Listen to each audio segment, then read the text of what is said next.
दोस्तों, अभी जैसे जैसे सरकार ने विभिन्न पदों पर, विशेषकर शिक्षक के पदों पर भर्तियों के लिए कितने पद खाली हैं इसकी गणना शुरू करवा दी है और एक नई कवायद शुरू हो गई है नई भर्तियों की। उसी दौर में रीट की तैयारी करने वाले जो प्रतियोगी हैं वो इस संशय में हैं कि इस बार भर्ती जो होगी वो कितने पदों पर होगी और भर्ती के लिए 2 परीक्षाएं होंगी या 1 परीक्षा होगी। और साथ ही रीट का विज्ञापन कब तक आ सकता है। तो हम अभी खास तौर पर यही बात करते हैं दोस्तों।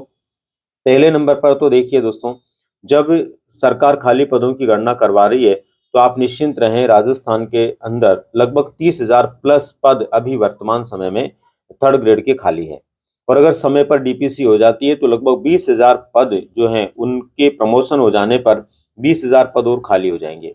ऐसे कुल मिलाकर के राजस्थान में 50,000 प्लस पद अभी जो है ग्रेड थर्ड के आपको खाली होने की संभावना लग रही है। ऐसी स्थिति के अंदर दोस्तों भर्ती तो होना तय है, जब इतने पद खाली हैं तो भर्ती होगी। अगर वर्तमान पदों के हिसाब से भी हम बात करें जो लगभग 30,000 प्लस पद खाली हैं, तो लगभग 14-15 हजार पद लेवल फर्स्ट के लिए और इतने ही पद लेवल सेकंड के लिए अभी उपलब्ध हैं जो खाली हैं और जिनके ऊपर भर्तियां होने की पूरी संभावना बनी हुई है। अब बात आती है दोस्तों, 2 परीक्षाएं होंगी, 1 परीक्षा होगी। दोस्तों, पहली बार जब पात्रता परीक्षा की शुरुआत हुई थी उस समय सरकार 2 परीक्षाओं के माध्यम से भर्ती कर रही थी। बाद में भारतीय जनता पार्टी की सरकार ने क्या किया, उसको बदलकर केवल 1 परीक्षा के माध्यम से, रीट के माध्यम से नियुक्तियां शुरू कर दी। फिर उसके बाद में पिछली सरकार ने वापस 2 परीक्षाएं कर दी। अब इस सरकार के माध्यम से 1 परीक्षा से भर्ती होती है, 2 से ये तो अभी हम स्पष्ट रूप से नहीं कह सकते, लेकिन काफी हद तक संभावना बनती है कि इस बार हो सकता है पहले की तरह ही 2 परीक्षाओं का आयोजन हो। 1 परीक्षा भी होती है या 2 भी होती है तो हमें अपनी तैयारी बेहतर तरीके से करने की आवश्यकता है। जैसा भी होगा वो समय के साथ में हम देखेंगे। फिलहाल हमें इस बात के लिए आश्वस्त रहना है कि रीट की जो विज्ञापन की स्थितियां बन रही है वो बहुत जल्द आने की बन रही है।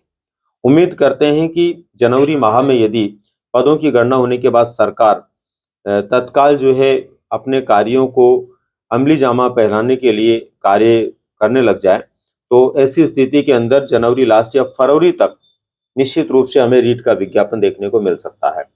रीट का विज्ञापन फरवरी तक यदि आता है दोस्तों, तो जुलाई अगस्त से पहले तो संभव नहीं है, पर जुलाई अगस्त तक आप लोगों का एग्जाम हो सकता है। ऐसी स्थिति में आप लोगों को विशेष रूप से जो रीट की तैयारी में लगे हुए हैं पूरे मन के साथ में अपनी तैयारी शुरू कर देनी चाहिए। जो ऑलरेडी तैयारी कर रहे हैं वो अपनी तैयारी को और अच्छे से करने की शुरुआत कर दें और जो अभी तक भी तैयारी में लगे हुए नहीं है उनको निश्चित रूप से अपनी तैयारी करने में लग जाना चाहिए। मुझे बहुत अच्छे से पता है कि इस वीडियो पर भी बहुत सारे वो लोग भी होंगे जो अपने कमेंट करेंगे कि कोई भर्ती नहीं आएगी, क्योंकि अक्सर मैं पिछले कई दिनों से देख रहा हूँ हर वीडियो पर कोई ना कोई इस तरह की कमेंट करता है कि 3 साल भर्ती नहीं होगी, 5 साल भर्ती नहीं होगी। दोस्तों, आप इस तरह से कमेंट करने वाले जो लोग हैं उनकी बातों में नहीं आए।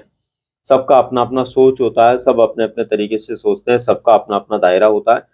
जिसको सफल होना है उसको अपनी तैयारी शुरू कर देनी चाहिए। मैं ये नहीं कहता कि आने वाले 2024 के दौर में ही आपकी भर्ती हो जाएगी, पर यह जरूर है कि आने वाले 1-1.5 साल के अंदर ग्रेड थर्ड की एक बड़ी भर्ती जरूर होगी। ऐसी स्थिति में हमारी एक प्रॉपर तैयारी यदि है, एक अच्छी रणनीति के साथ तैयारी है, तो हमें सफलता जरूर मिलेगी। तो दोस्तों, जो आपके मस्तिष्क में सवाल थे पिछले कुछ दिनों से कई विद्यार्थियों ने पूछने का प्रयास भी किया, विभिन्न वीडियो के ऊपर अपने कमेंट के माध्यम से पूछा, कई लोगों ने अन्य माध्यमों से भी जानने का प्रयास किया, तो उनकी जानकारी के लिए मैंने इस वीडियो के माध्यम से जो सूचना देने का प्रयास किया, निश्चित रूप से उनके लिए उपयोगी सिद्ध होगी। और दोस्तों, आपको अपनी तैयारी में जुट जाना चाहिए। सफलता आपकी कदम चूमेगी यदि आप पूरे मन के साथ में अभी से अपनी तैयारी में लग जाते हैं। और यदि अभी भी आप आलस्य करते हैं और सिर्फ इस बात का इंतजार करते हैं कि विज्ञापन आने के बाद ही तैयारी शुरू करेंगे, तो दोस्तों विज्ञापन आने के बाद में हड़बड़ाहट में हम उतनी बेहतर तैयारी नहीं कर पाते हैं। और यदि कल्पना करो कि रीट से ही आपका पोस्टिंग हो जाता है, तो रीट में जितने अच्छे मार्क्स होंगे उतना ही आपको फायदा मिलेगा। ऐसी स्थिति में आप लोगों को अपनी तैयारी को बहुत अच्छे से करने में जुट जाना चाहिए। अभी से पूरे मन के साथ में अपनी पढ़ाई करनी चाहिए। पढ़ाई कैसे करनी है ये आप अपना आउटलुक है, आप जैसे भी चाहें, लेकिन अच्छी रणनीति के साथ में आप पढ़ाई करें।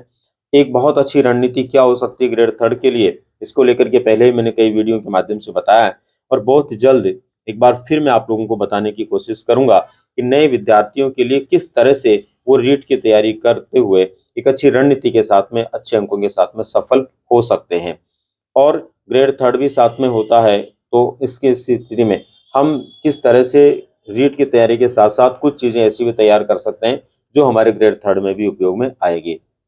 दोस्तों, एक बात ये और ध्यान में रखना है, बहुत सारे आप में वो लोग होंगे जो बीएड भी है और वो सेकंड ग्रेड की तरफ भी सोचते हैं, थर्ड ग्रेड की तरफ भी सोचते हैं। किसी एक भर्ती के लिए ही पूरे मन से आप तैयारी करोगे तो सफलता मिलेगी। यदि आपने दो तीन अलग अलग भर्तियों के लेकर सोच लिया है तो दोस्तों बड़ा मुश्किल हो जाता है, क्योंकि पिछले कई ऐसे विद्यार्थी मिले हैं जिन्होंने दो दो तीन तीन भर्तियों की तैयारी के चक्कर में एक से भी हाथ धो लिया। इसलिए अपने को केवल एक किसी भी भर्ती के लिए सोचना है और सकारात्मक रूप से उसी के लिए तैयार होना है। इस तरह से आप सफलता निश्चित रूप से प्राप्त कर पाएंगे और अलग अलग भटकाव में रहने पर आपकी तैयारी बेहतर नहीं हो पाएगी। उम्मीद करता हूं दोस्तों, जो बातचीत हमने की आपके लिए उपयोगी होगी। कम से कम समय में मैं आपके जो सवाल थे उन सवालों का जवाब देने का प्रयास कर रहा था। और कोई जानकारी होगी निश्चित रूप से मैं आप लोगों के साथ शेयर करूंगा। मिलते हैं फिर किसी नई जानकारी के साथ में। धन्यवाद।